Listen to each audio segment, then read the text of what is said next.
Hello বন্ধুরা, আজ আমি তোমাদের কাছে নতুন একটা রেসিপি নিয়ে এসেছি। আজ আমি ডিমের কিমা কারি বানিয়ে তোমাদেরকে দেখাবো। এই কিমা কারি করতে দেখো আমার কী কী লাগছে, তোমাদেরকে দেখো দেখিয়ে দিচ্ছি। এখানে দেখো ডিম সেদ্ধ করে আমি গ্রেট করে নিয়েছি। মটরশুঁটি দেখো এখানে ভাপ দিয়ে সেদ্ধ করে নিয়েছি। এখানে 3টে কাঁচা লঙ্কা রয়েছে, আদা আছে, রসুন আছে, পেঁয়াজ আছে, টমেটো আছে। এখানে দেখো পেঁয়াজ আমি কুচিয়ে নিয়েছি, ঘি আছে, গরম মশলা গুঁড়ো আছে, কাশ্মীরি লঙ্কার গুঁড়ো রয়েছে। এবার দেখো মিক্সিতে আমি পেঁয়াজটা দিয়ে দিচ্ছি, কাঁচা লঙ্কা দেখো দিয়ে দিচ্ছি, টমেটো দেখো দিয়ে দিচ্ছি, রসুন দেখো দিয়ে দিচ্ছি, আদা দিয়ে দিচ্ছি। এবার দেখো মিক্সিতে আমি পেস্ট করে নেব। এই রান্নাটা দেখো আমি সর্ষের তেলে করছি। কড়াই দেখো তেল দিয়েছি, তেল দেখো গরম হয়ে গেছে। এবার আমি পেঁয়াজ কুচি দিয়ে দিচ্ছি।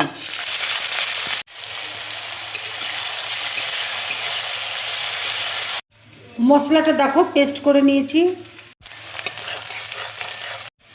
পেঁয়াজটা দেখো ভাজা হয়ে গেছে।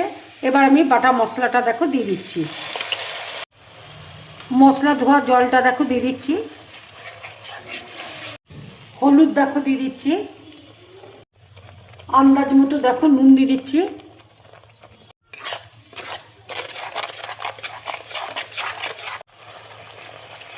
এবার দেখো মটরশুঁটিটা আমি দিয়ে দিচ্ছি।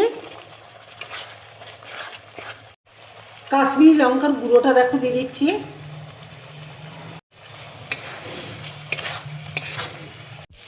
মশলাটা দেখো কষানো হয়ে গেছে। এবার আমি 1 চামচ মতো ঘি দেখো দিয়ে দিচ্ছি।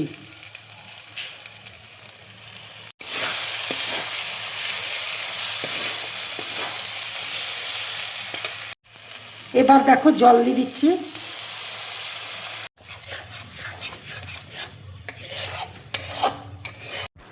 এবার আমি ডিমের কিমাটা দেখো দিয়ে দিচ্ছি।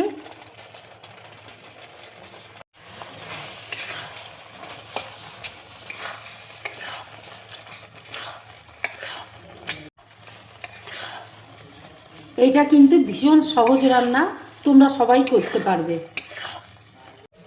এবার দেখো গরম মশলা গুঁড়ো আমি দিয়ে দিচ্ছি।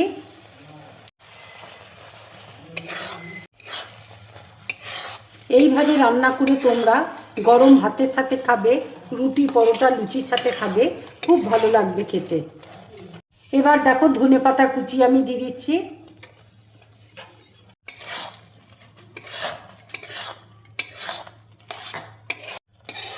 রান্নাটা দেখো হয়ে গেছে। এবার আমি গ্যাসটা অফ করে দেবো।